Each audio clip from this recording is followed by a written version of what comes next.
As our nation celebrated Veterans Day last week, we took time to remember the men and women who have served our country. One local veteran recently gave testimony instructing the Secretary of the Interior to make a prominent change to the World War II Memorial in Washington, D.C.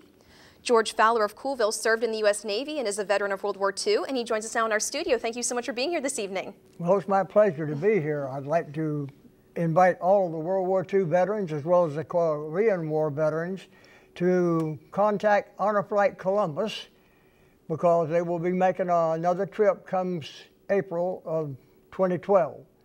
And it is open to all, and if you would go to the website, she said she would post how you could go on the website here at WUB so that you could contact the people.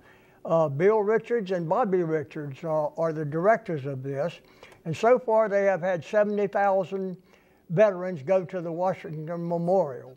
And it started out very small with a small plane, and it kept building up from time to time till now they load up a full load of 78 passengers on one plane. Oh, well, and we had 3 planes going this past time on October the 22nd. Well, thank you very much then for that, and we'll be sure to post that information. Let's start talking about your trip to Washington, D.C. So how did it make you feel to see the World War II Memorial? Well, it brings a tear to you, I'll tell you, after going in and seeing all the other veterans that are there. And I had the opportunity to meet Bob Dole, who started the whole thing. And it was wonderful. That poor man is unable to even shake hands with you almost, because he still sits there all day long welcoming the World War II Memorial veterans back. And it was great. And also I had the opportunity to meet a Christian Alliance there who is planning to have the prayer that President Roosevelt gave back in June the 6th of 1944 for National Day of Prayer. We're trying to get the prayer inscribed somewhere on the memorial in one way or the other.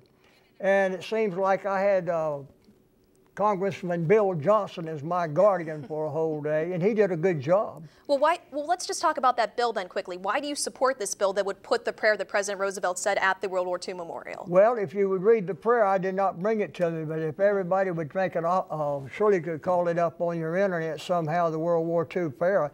But it pertained to D-Day, invasion of Europe at the time.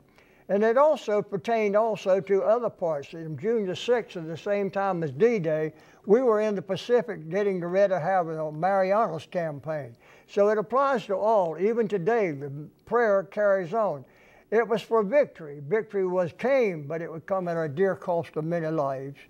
And the ones that have got back, we don't feel like we owned it. All the heroes are either over at the bottom of the ocean or on Normandy beachhead or somewhere over in Europe.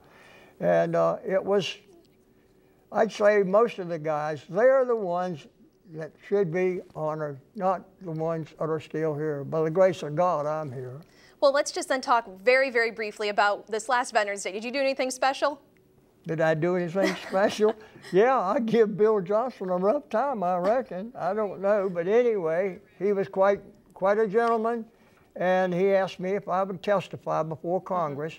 And so I testified before Congress, and I'm now in the congressional records as George Poppy Fowler. All right, well, Mr. Fowler, thank you so much for being here this evening and speaking with us. Well, thank you, Alicia.